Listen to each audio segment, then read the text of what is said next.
2026 தமிழக சட்டமன்ற தேர்தல் களம் தற்பொழுது ஒரு மாபெரும் அரசியல் போர்க்களமாக மாறியிருக்கு.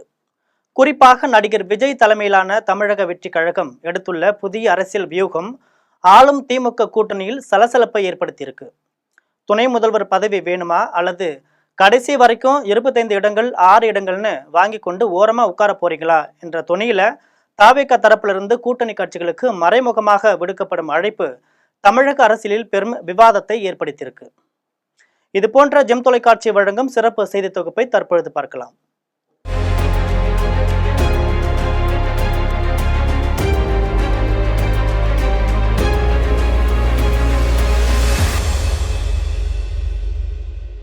தற்போதைய அரசியல் சூழலில் திமுக கூட்டணியில் உள்ள காங்கிரஸ் மற்றும் விடுதலை சிறுத்தைகள் கட்சி ஆகிய இரு கட்சிகளும் தங்களுக்கு தகுந்த அங்கீகாரம் மற்றும் அதிகார பகிர்வு கிடைக்கவில்லை என்ற அதிருப்தியில இருப்பதாக கூறப்படுது.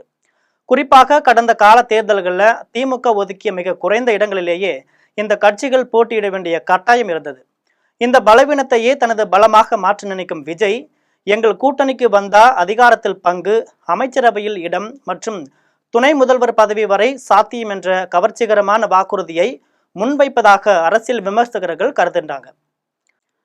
விடுதலை சிறுத்தைகள் கட்சி தலைவர் திருமாவளவன் சமீப காலமாக தனது பொதுக்கூட்டங்கள்ல அதிகாரத்தில் பங்கு என்ற முழக்கத்தை முன்னெடுத்து வராரு.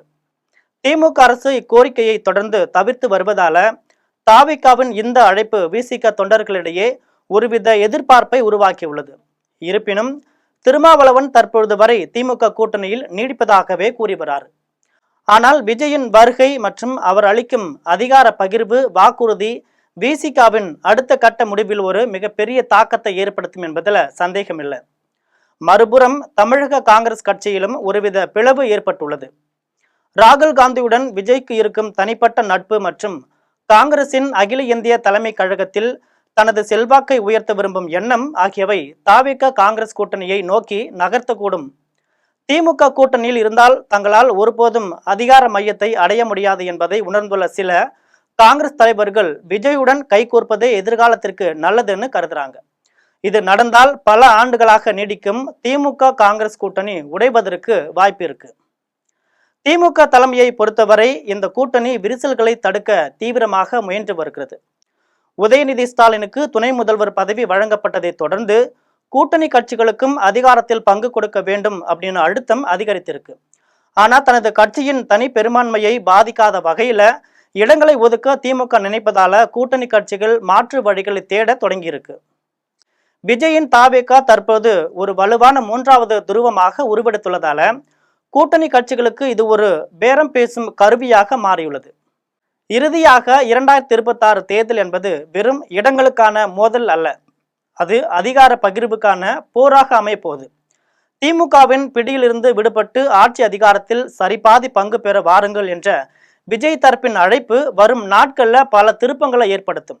ஒருவேளை காங்கிரஸ் அல்லது விசிக போன்ற கட்சிகள் தாவேக பக்கம் சாய்ந்தால் அது திமுகவின் கோட்டையில் ஒரு பெரிய விரிசலை உண்டாக்கும்.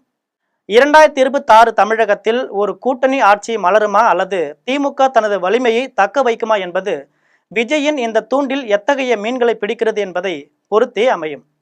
இது போன்ற அரசியல் செய்திகளை தெரிந்து கொள்ள ஜெம் தொலைக்காட்சியுடன் தொடர்ந்து இணைந்திருங்கள். வணக்கம்.